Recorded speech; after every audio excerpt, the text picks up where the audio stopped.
Salve, seja bem-vindo. O Ponto Final mostra os bastidores da política diretamente aqui do Planalto Central do país, Brasília.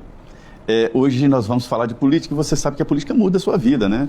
É a escola do seu filho, a projeção de futuro e tudo. E é por isso que nós mostramos diretamente dos estúdios da Jovem Pan o que acontece por aqui e principalmente as personalidades. Hoje nós estamos aqui com um candidato à presidência da República, Renan Santos. O Renan ainda não é conhecido nacionalmente, mas durante a campanha vai se tornar um candidato conhecido, claro. Renan, muito obrigado por vir aqui aos estúdios da Jovem Pan. Quem é realmente o Renan Santos? Tudo bom, Zé Maria? Um abraço a todo mundo que está nos assistindo. Bom, Renan é um sujeito de 42 anos, nascido em São Paulo, que vem de uma família de classe média. Sempre foi um grande aluno, tomava as palmadas aí da mãe dele quando era criança, né? quando aprontava e quando tirava nota baixa. Fez faculdade de Direito na USP, largou, foi ser empresário. Que não é pouco, né? Direito na USP não é pra qualquer um. Mas também quando eu larguei para ser empresário, tomei muita bronca da minha mãe também. Então faz parte, tem o lado bom e o ruim do peso da instituição. E que setor empresarial? Fui trabalhar com metalurgia. Metalurgia era uma parte de tanto iluminação quanto porta de janelas de aço. Projetei produto, fui vendedor, trabalhei com RH, trabalhei com vendas, aprendi a lidar com o sindicato. Boa parte da minha formação humana mesmo, na prática, se deu ali. E sempre gostei de política, sempre estudei, sempre li muito sobre história, sempre fui apaixonado pela questão da relação dos grandes homens com a história da humanidade. E no fundo a história da humanidade é a história política da humanidade. Quando a gente estuda os grandes generais, os grandes homens que moldaram o passado, foram homens que atuaram na política. E aí você percebe que existe uma grande linha do tempo que começa com eles lá atrás e pode chegar até você. Eu sempre falei, qual é o meu papel na história? Sempre tive esse fogo dentro de mim. Até que ali, por volta de 2013, eu vi as famosas manifestações dos 20 centavos, vi meus colegas de faculdade liderando aquilo, falei, não vou deixar meus amigos petistas tomarem isso. Tomei aquelas manifestações, voltei a organizar, resolvi largar tudo e falei, não, eu vou juntar um time e vou montar um movimento político para mudar o Brasil, a gente está no momento de mudar. E foi ali que eu juntei com um rapazinho chamado Kim Kataguiri e outros amigos e fundamos o Movimento Brasil Livre, organizamos as maiores manifestações da história do Brasil, derrubamos a Dilma Rousseff, ajudamos ali naquela época a Lava Jato a prender o Lula. Foi um momento muito importante politicamente para o país. Foi, eu acho que é um momento, existe do ponto de vista político um Brasil antes e depois daquele momento, porque houve uma espécie de despertar da classe média, as pessoas hoje falam mais de política. Mas e como é que esse movimento foi parar no Bolsonaro? Eu vou chegar lá, Zé, porque ali o que aconteceu, as pessoas estavam lutando por causas. Olha, não temos bandidos de estimação, vamos apoiar a Lava Jato, a Dilma tem que sair, o PT acabou com os sonhos do país, o Brasil está quebrado por causa das escolhas da Dilma, por causa da corrupção do PT, o Lula era o chefe da quadrilha, esse era o discurso à época. Só que todo movimento político acaba desembocando em uma alternativa política eleitoral. E as grandes lideranças que estavam na rua, tinha eu e o Kim, a gente não tinha nem idade para concorrer, nem partido. O Moro, era talvez um grande nome ali à época, era o juiz da Lava Jato. Houve alguma medida Janaína Pascoal, talvez? Não tinha grandes ambições, talvez não tinha traquejo político. Tinha um capitão ali, andando, gravando vídeos, e ele meio que acabou catalisando aquele processo ao redor dele, e acho que rolou muito à época o famoso se não tem tu, vai tu mesmo, né? Como não tinha o Moro, não tinha os nomes, foi o Bolsonaro se tornou o líder de maneira injusta do processo, e aí ele ganha as eleições de 2018. Ele não tinha preparo. Com a sua ajuda. Não, assim, não havia intenção minha em ajudá-lo. Eu, quando trabalhei naquela época, eu trabalhei realmente pelo impeachment da Dilma, trabalhei para apoiar a Lava Jato, eu queria ver a prisão do Lula, eu queria que rolassem as reformas que rolaram já no governo Temer. Eu apoiei muito, eu vou dar um exemplo, como eu e o Bolsonaro somos diferentes nisso. À época, no governo Temer, a gente apoiou a PEC do teto e a reforma trabalhista. O Bolsonaro nunca opinou sobre esses assuntos. Depois veio a reforma da Previdência e o Bolsonaro fez discurso contra, tanto ele quanto o Eduardo, que era filho dele. E nós apoiamos a época uma reforma que era impopular. Tem uma incoerência aí. A linha política do ex-presidente Bolsonaro, militar, de direita, é estatizante e protetor, né? Não é bem um liberal. Exato. Então, por isso que houve um choque quando ele entra no poder, porque aquele Bolsonaro, que era um sindicalista dos militares, ele se torna um presidente que precisava fazer reformas liberais. E aí ele tinha o Paulo Guedes, que tinha esse discurso, os mercados acreditavam, e aí o Bolsonaro passava esses sinais contraditórios para as pessoas. Então o problema do governo Bolsonaro é que eram muitos sinais contraditórios o tempo todo, e aí quem acaba ficando com sinais contraditórios, em geral, é a pessoa que acaba vivendo um reflexo, uma espécie de um abuso. Então o fã do Bolsonaro, vai pra frente do quartel, não, sai do quartel, não, agora eu gosto do Rodrigo Maia, não, agora não é pra gostar do Rodrigo Maia, não, eu gosto do Gilmar Mendes, não, agora eu não gosto do Gilmar Mendes. Uma pessoa racional não aguenta isso. Agora uma massa de brasileiros acabou ficando encantada por ele, acabou sendo, vamos dizer, abusada nesse sentido por ele. E aquelas pessoas erraram em apoiar de maneira canina uma família que estava se aproveitando disso. O Bolsonaro acabou perdendo as eleições, nós fizemos oposição ao Bolsonaro nesse processo, e todas as críticas que a gente fez, em especial, vamos dizer, ao gosto que o filho dele, Flávio, tinha pelo luxo, pelos grandes amigos, pelos vinhos, pelas casas, estava certo, né? Agora a gente está vendo o Flávio como candidato, tudo aquilo que a gente criticava naquela época, que destruíram a Operação Lava Jato para salvar o Flávio, a gente estava certo. A gente foi meio que um profeta de algo que está estourando agora. Durante todo esse processo, a família Bolsonaro continuou em alta, né, hypado, e principalmente agora com Flávio Bolsonaro, que ele nunca foi um político, líder nacional, polarizou, já está polarizado com Lula, né? Qual é o alvo da sua estratégia de campanha? Meu alvo é o eleitor. Eu entendi uma coisa. As pessoas quando falam assim, tem uma polarização Lula com Bolsonaro. Igual Vai bater em quem? Eu vou bater em todos quando eu ver que todos estão errados. Que é basicamente, se a pessoa abrir o meu Instagram, Renan Santos MBL, vai ver porrada no Lula, vai ver porrada no Flávio, mas acima de tudo vai ver porrada ao sistema político e propostas para solucionar esses problemas. Eu tô aí ao longo da pré-campanha tacando proposta na cabeça de todo mundo, trazendo ideias para solucionar, por exemplo, os superpoderes do Centrão, a relação STF, Congresso e Presidência da República, como a gente reformar o sistema educacional nosso, como lidar com a questão das terras raras, mas ao mesmo tempo, se o Lula está envolvido no Banco Master e tudo nos leva a crer que o Partido dos Trabalhadores está envolvido até o pescoço lá, eu vou falar. Mesma coisa do Bolsonaro. Deixa eu dizer quem não está aqui, viu? Porque pelo jeito, só eu que não... Zé Maria está aqui em Brasília, tem que tomar cuidado. Já o Zé Maria aparece numa festa em Trancoso. Não, me convidado para essa festa. Graças a Deus, tenho certeza que não. Você é decente, mas muita gente foi convocada, Zé. Assim, me assusta quando começou a aparecer o escândalo do Master, vamos dizer, a natureza das autoridades que estavam ali no... Ele tentou, como vocês sabem, ele tentou comprar todo mundo e uma parte bem grande das autoridades topou. Eu acho que foi por isso que ele quebrou, porque esse pessoal aqui é caro. Ele comprou demais, né? É verdade. E eu estou vendo que a sua campanha está indo, né? Está performando e rapidamente, de quem não era conhecido nacionalmente. E como é que o senhor vai fazer? Usar muito as mídias, as plataformas sociais? Zé, nosso partido tem 6 meses de idade. 6 meses, é um bebê. Nós não... E não é fácil criar um partido, né? É difícil, o Bolsonaro tentou e não conseguiu, muitas lideranças tentam e não conseguem. Houve agora o partido do autista que não conseguiu. Enfim, né? Houve o partido do Corinthians que tentou também, não conseguiu. Nós conseguimos. E isso nos coloca no jogo, mas é um jogo muito pesado. Eu vou dar um exemplo assim, até para o espectador entender. O Brasil é um país de dimensões continentais. Para eu rodar, para fazer uma pré-campanha, eu preciso de dinheiro, para avião, não só para mim, para uma equipe. Quando eu chego nos lugares, precisa de hotel, tem alimentação, você tem equipe de filmagem, lugares perigosos, eu arrumo briga com o crime organizado, preciso de segurança, tudo isso custa muito. Então todas as doações que chegam acabam sendo direcionadas para a gente tocar esse projeto de expandir o partido e apresentar minhas ideias ao redor do Brasil. Só que como o Brasil é tão grande, tão grande, tão grande, fazer isso de carro eu não consigo cobrir o Brasil todo. E meus concorrentes... Nenhum estado como Minas Gerais. Nada. Minas, se eu tentasse fazer, seria impossível. E é um dos 27. Imagina o Mato Grosso, que é gigantesco. Né? Imagina o Amazonas, Pará. Então, eu agora entendo os que usam jatinho. Eles com jatinho, por isso que as campanhas custam milhões. Um voo de jatinho é uma fortuna.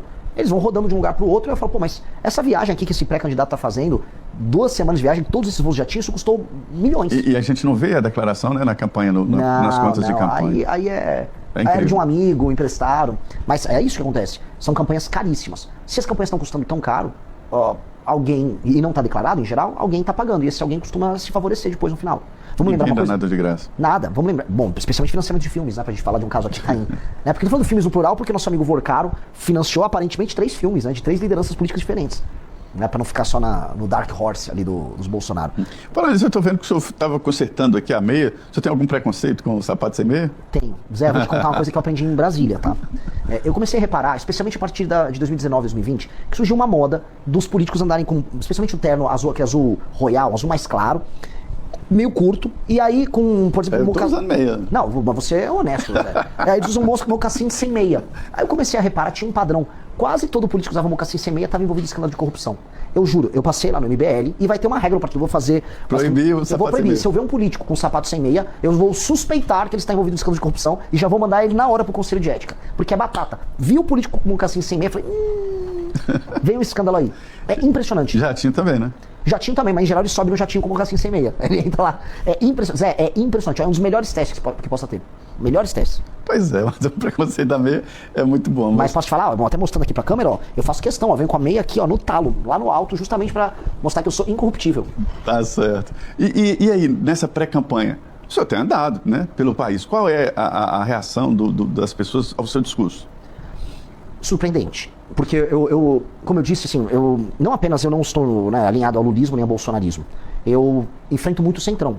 Então a minha ideia é enfrentar os problemas nacionais onde o problema está acontecendo, mesmo que isso desagrade o eleitor. Então eu fui para o Ceará, eu rodando pelo interior do Ceará, eu comecei a tratar de pacto federativo e gestão dos municípios. Eu vou falar da gestão dos municípios, que estava mal feita em boa parte dos municípios, e explicando, olha, ainda o dinheiro nem veio daqui. O dinheiro pelo pacto federativo, que está sustentando essa gestão mal feita, veio lá de São Paulo, veio do Rio, veio de Minas, veio do Paraná. Vocês são um município deficitário num estado deficitário. E a classe política aqui precisa ser substituída, porque os serviços sociais, o saneamento básico, a educação não está sendo entregue para as pessoas, mesmo com o dinheiro chegando, porque o dinheiro chega, Zé. O fundo de participação dos municípios chega na conta dos municípios.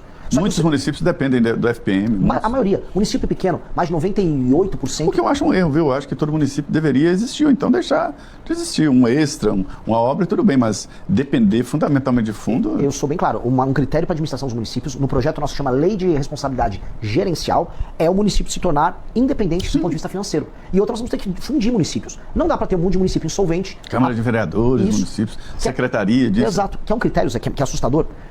Municípios em que menos de 10% da arrecadação total venha do próprio município, eles são totalmente insustentáveis. Sabe por quê? Porque esses 10% não conseguem pagar nem a folha de pagamento do município. Ou seja, se o município não é capaz de arrecadar o dinheiro para pagar os próprios funcionários, ele está só tirando o dinheiro das pessoas. Pra nada, inutilmente. Então é meio que desesperadora a situação dos municípios brasileiros. Houve ali logo depois da Constituinte de 88 um boom, criaram vários municípios. Mais de 1.000 municípios. Municípios de 800 mil habitantes e tal. Aí depois houve uma decisão do Supremo que travou. Hoje é impossível criar município. Recentemente nos Estados Unidos eu vi lá a facilidade de criar um município. É fazer um plebiscito. E pronto, criou seu município. Mas é o seguinte, você criou o município, então tá bom. Escola, posto de saúde, estrada, tudo por sua conta. Exato. Vira um condomínio, né? Exato. E também nasce daí aquela diferença de ninguém quebrar nada, porque está quebrando algo seu. É como se fosse um condomínio. Exatamente. É que aqui, o que acontece? Os municípios, eles não se preocupam em ter arrecadação, em ter atividade econômica, e ficam com o pires na mão, recebendo emenda de deputado e cobrando que aumente o FPM. Aí, mesmo com esse dinheiro chegando, eles não cumprem metas de desempenho nenhuma área. Educação, saúde, segurança, nada. E ficam só com o pires na mão, ajudando a classe política do Estado a se retroalimentar. Este é o maior problema do Brasil, Zé. Porque este é o problema que gera o famoso Centrão. O Centrão é basicamente um grupo de políticos, especialmente deputados, que mandam suas emendas para esses prefeitos espalhados por esses municípios ao redor do Brasil. E esses prefeitos não têm nenhum compromisso em melhorar a vida das pessoas. Eles geram os votos para os caras do Centrão, desviam um pedaço de emenda, usa o caixa 2 da emenda para comprar voto aqui e ali, reelege o político deputado. Esse deputado fica lá em Brasília com uma faca no pescoço do presidente, não importa qual. E o ciclo roda. A vida não melhora, só que quem está pagando essa conta? Um outro Brasil que está trabalhando e produzindo. Então tem um Brasil que trabalha e produz e paga a conta dessa improdutividade, e tem um Brasil improdutivo. O que nós precisamos fazer? Botar o Brasil improdutivo para trabalhar. Não dá mais para viver com o Brasil improdutivo mandando. Eu vou até te fazer quase uma provocação, quase como se eu fosse um entrevistador, mas você conhece Brasília. Quem manda no Brasil são representantes do Amapá, Maranhão, Piauí, Rondônia, Roraima. Ou seja, os estados menos produtivos do Brasil têm uma representação política maior do que os mais produtivos. É ou não é? Isso foi armado durante o processo constituinte. Sim. Norte e Nordeste se uniram contra o Sul e Sudeste. E aí impuseram primeiro uma barreira. São Paulo teria mais de 100 deputados, mas foi embarreirado em 70. Só pode ter 70. E um município pequeno tem no mínimo 8 deputados federais e 3 senadores. É o caso do Amapá, que tem 750 mil habitantes, tem 8 deputados federais, 3 senadores, o presidente do Senado e o líder do governo no Senado. Isso tudo é o Amapá. E o IDH as emendas? Eu não sei para onde vai tanto dinheiro. O IDH de lá, o índice de desenvolvimento humano baixíssimo, qualidade de vida baixíssima, prostituição infantil, todo assim... Um homem que administra mal um estado desses, vir aqui em Brasília e mandar no resto do Brasil é um erro. É como eu pegar o técnico de um time de futebol que está na Série D e colocar ele para administrar a seleção brasileira. Isso é errado, mas a democracia brasileira permite isso. Um presidente da República, eu estou me propondo como pré-candidato a fazer isso, vai precisar resolver isso. Esse é a mãe de todos os problemas. Porque enquanto eu permitir que na liderança do Brasil eu tenha os piores, eu vou ter um governo dos piores para todo mundo. Mas, Renan, deixa eu te falar um negócio. Você é diretor de partido, então deve estar entendendo. A dificuldade de levar pessoas sérias para a política é muito grande. Ninguém quer. Zé... Você deve ter percebido isso. Lógico, mas assim, a gente tem que Você chega numa cidade, procura alguém, empresário que está com a vida resolvida. Venha se candidatar a prefeito. Zé, eu concordo, mas ao mesmo tempo eu entendo que os partidos também não são instituições que inspiram as pessoas a fazerem isso. Você tem que ter uma liderança inspiradora num partido que faça as pessoas sonharem em construírem algo maior do que a vida normal e pacata delas. Os líderes partidários no Brasil, quase todos são envolvidos em escândalo de corrupção ou não têm posição política nenhuma. Quando eu vou e rodo o Brasil, modéstia à parte, assim, tô aqui falando na maior humildade. Eu sou presidente de partido, eu convoco todo mundo, vamos participar desse sonho, vamos participar dessa construção. As pessoas percebem que eu não sou rico, que eu não quero ficar rico com política, que meu time não tá com isso, meu time tá afim de fazer o sacrifício. E aí você começa a inspirar, porque nós precisamos fazer os melhores governarem o Brasil. Eu preciso pegar um aluno do ITA, um cara que fez ITA, um cara que fez um UNB aqui em Brasília, o cara que em São Paulo fez USP, e essas pessoas têm que entender que uma das opções que ela tem na vida, além de abrir uma empresa, é participar de um governo que vai mudar todo o país. Eu quero fazer um governo dos melhores. Os melhores têm que entender que eles têm que mandar. Eu tenho que dar poder para quem é melhor. Aqui no Brasil, entretanto, a gente vive num regime que os piores nos administram. Eu não posso aceitar ser governado pelo Alcolumbre. Com todo respeito ao Alcolumbre. Agora, o Alcolumbre, ele vem de um estado que é mal administrado, ele não é um político com nenhum mérito em nada, Tudo que há de estranho no Brasil acontecendo passa pelo Alcolumbre, e esse cara vai ter que mandar em mim, ou esse cara vai mandar em pessoas melhores do que eu, inclusive, empresários, médicos, mães, professores. Mas eles não têm condição de fazer isso. A gente tem que fazer uma espécie de uma revolução das pessoas boas, inteligentes e produtivas contra as pessoas improdutivas que mandam na gente. Esse é o meu sonho, isso a gente precisa fazer. O Alcolumbre não foi colocado na presidência do Congresso pelo voto popular, né? Talvez ele tenha recebido menos votos que um vereador de São Paulo. Sim. Olha, muito provavelmente. Ele começou a carreira dele sendo office boy do Sarney. A família dele, ela meio que ela nem ficava, ela vendia, vamos dizer, ouro pra lá pra Guiana. Hoje eles dominam a parte de combustíveis lá no Amapá. Mais da metade dos postos de gasolina no Amapá são da família dele. Ou seja, ele se tornou um colosso político. E mesmo sendo um colosso político, o estado dele continua muito, muito pobre. Sim. A vida não melhora no Amapá. O Amapá não consegue ter uma ligação por terra com o resto do Brasil. Isso é uma loucura, isso é assustador. E aí o cara vai e manda no Brasil. Quer dizer, um cara que participa de um grupo político que torna um estado ruim como o Amapá, fica basicamente vivendo mal. Mas vem cá, isso não é preconceito, não? Contra um estado pobre, não é um... Então, sendo bem sincero, você acha que as pessoas gostam de viver lá? Eu tive no Maranhão, Zé. Eu tive no Maranhão. As pessoas querem ir embora do Maranhão. E eu fui no Maranhão e falei exatamente isso que eu falei. Viver aqui é horrível, as estradas são horríveis, vocês são tratados como bichos, as cidades não são sustentáveis. Se a gente quiser melhorar a vida de vocês aqui, eu preciso apontar um problema. Eu não posso ser, Zé, condescendente com uma pessoa que está vivendo mal e está sendo explorada politicamente por uma classe política horrível. Eu tenho que libertar ela. E a libertação vem com a verdade. A verdade liberta. Eu posso fazer o que todo político que vem de São Paulo, do Centro-Sul, faz lá no Nordeste, que é chegar, Ting Dentro tá com a musiquinha, vou comer um cuscuz aqui, comer uma buchada. Isso é enrolar as pessoas. Você prefere indicar os problemas? Eu preciso falar os problemas e falar, se viver aqui fosse bom, as pessoas não estavam migrando para outros lugares. O único lugar no Nordeste hoje que está com um saldo positivo no fluxo migratório é a Paraíba. É só a Paraíba. De resto, as pessoas estão indo todas embora. Salvador, a população diminuiu. Bahia, a população está indo embora. Maranhão, o pessoal está indo para Goiás. Pará, que não é Nordeste. Mesma coisa. O pessoal do Pará está indo embora. Eu estive nessa semana lá em Recife, para comemoração dos 20 anos do blog do Magno, conversava com um empresário muito bom, Eduardo Monteiro, e ele falando exatamente da administração da Paraíba, né, que não é de agora, né, já vem sendo administrado um estado superavitário. Sim. Talvez o segredo esteja exatamente no controle fiscal, né? Olha, se tem uma coisinha, o administrador público não precisa ser brilhante. Se tiver controle fiscal, metas e indicadores na administração pública e lei e ordem, segurança, as coisas começam a acontecer. As pessoas não são idiotas. Lá no Nordeste, as pessoas não são imbecis. Nem um pouco. Se você prover meios para que as pessoas possam trabalhar e viver a vida delas, elas resolvem a vida delas. Agora, o Estado está em permanente estado de sabotagem com essas pessoas. Uma coisa que eu vi para o sul do Maranhão. O Maranhão é um lugar muito mal administrado. O agro chegou lá. Está em balsas. Os gaúchos. Exato. A gauchada juntou com os maranhenses, chegou um cearense, os paraenses estão no meio. Tá andando. Agora ninguém dá estrada para eles. O cara não consegue escoar a produção dele porque não tem estrada. Ele tem insegurança também, porque é perigoso morar no Maranhão. Se o Estado fizer o básico, eles se resolvem. Então tem um problema aqui, porque, vamos dizer, a classe política nos estados do Nordeste e do Norte também, ela é especialmente ruim. Não estou falando que no Centro-Sul a classe política é boa, não. Temos graves problemas. Só que definitivamente, quando eu comparo, não é igual. Não é igual. Se eu comparar o Eduardo Leite, governador do Rio Grande do Sul, com o governador lá, com o Brandão, lá no Maranhão, não é igual. O Brandão é 1000 vezes pior do que o Eduardo Leite. E os políticos ao redor do Brandão são 1000 vezes piores do que os políticos ao redor do Eduardo Leite. Mesmo eu não concordando com o Eduardo Leite de muitas coisas na linha dele, o Eduardo Leite apenas é melhor. O Tarcísio em São Paulo, ele é melhor do que o Jerônimo na Bahia. Efetivamente. E o time que o Tarcísio tem é melhor. Posso não concordar muita coisa com o Tarcísio, mas é melhor. Então, eu preciso superar essa classe política muito ruim, que está fazendo a vida das pessoas, especialmente nas regiões norte e nordeste, ser ruim. Por isso que elas estão indo embora. Você falou muito aí em desequilíbrios, né? Desequilíbrios regionais. Eu sempre pergunto o porquê da América do Sul nunca se desenvolver, né? O continente europeu se desenvolveu, foi lá para frente, a América do Norte, e a América do Sul ficou presa, que a Argentina que houve um momento que se desenvolveu. E aí a conclusão que eu chego, o diagnóstico, é a política mal feita. Sim, são as instituições, é a forma como o capital humano é gerido. O maior ativo que um país tem não são riquezas naturais. Agora a gente vai falar só de terra rara agora no Brasil. É o capital humano. Se você não cria capital humano, o seu país vai ser uma porcaria. E como é que cria o capital humano? Não só investir em educação, mas ter um ambiente de negócios bons em que as pessoas enriqueçam. As pessoas enriquecerem e você investir na educação delas, uma coisa retroalimenta a outra. E fazer as pessoas ganharem dinheiro é ter um regime de competitividade que aumente a produtividade das pessoas. Ou seja, um Estado tem a regra simples, que não cobre muitos impostos, que os serviços sociais funcionem, que os contratos são cumpridos, que contratar e demitir uma pessoa seja fácil, como é nos melhores lugares do mundo, que abrir e fechar uma empresa não seja difícil, não seja um crime você fechar uma empresa, como acontece aqui no Brasil, para as pessoas poderem tomar risco e empreender, que ter energia elétrica abundante e barata não seja um absurdo, que ter uma estrada que ligue uma cidade a outra também não seja, nossa, um grande investimento. É o básico. Quando você entrega esse básico, você consegue fazer com que as pessoas possam fazer negócio entre si, criar empresas, gerar riqueza, estudarem e se capacitarem. E aí você faz com que o capital humano puxe todo o resto. Um recurso natural, como as terras raras que nós temos no Brasil, sem capital humano, só são um monte de pedregulho. Então, eu vou dar um exemplo das terras raras, porque todo mundo está falando sobre isso, ninguém sabe sobre esse assunto. O Brasil tem 20% das reservas mundiais de terras raras. A nova economia desse século vai depender disso. Se você pedir hoje para uma empresa brasileira conseguir não só tirar essas terras raras da terra e processar, não tem uma empresa brasileira que consiga fazer isso.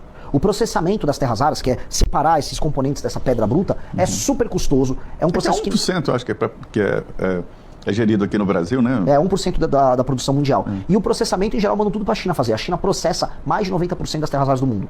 E ela acha que ela minera coisa de 70%. Ou seja, o mundo manda para a China processar. O que a China tem nas terras raras? Capital humano. Hoje, a gente não tem um capital humano. A gente não investiu em capital humano, porque o Brasil não liga para o capital humano. Então, não tem um capital humano, eu não vou conseguir processar a própria riqueza. Veja, quando o Brasil fez esse investimento em capital humano, Zé, a gente investiu lá nos anos 60, 70 para ter a Embrapa. Mandou um monte de gente para estudar lá fora. Aí você teve, vamos dizer, a capacitação também das escolas de agricultura no Brasil. Teve Viçosa, teve Exalc, teve inúmeras. Que você formou uma massa de agrônomos que resolveram a terra do Brasil que... Você conhece, né? Acho que você é da área. A terra não é boa no Brasil, a terra do Brasil é complicada. Eu estudei na Escola Pública Federal, lá em Barbacena, na agropecuária. E assim, teve que preparar a terra, o cerrado, o cerrado. Esses técnicos criaram o agro super desenvolvido que nós temos. E a Embraer? Foi o investimento que a gente fez no ITA. O que tem em comum tanto a Embrapa quanto o ITA? Capital humano. É isso, formou gente que sabe pensar. Nós temos que formar gente que sabe pensar. A América Latina não quis fazer isso. Renan, uma conversa boa, ela é muito rápida. Só para encerrar, a disputa pela presidência, ela é justa? É uma disputa justa? Uma eleição equilibrada? Ela é como ela é.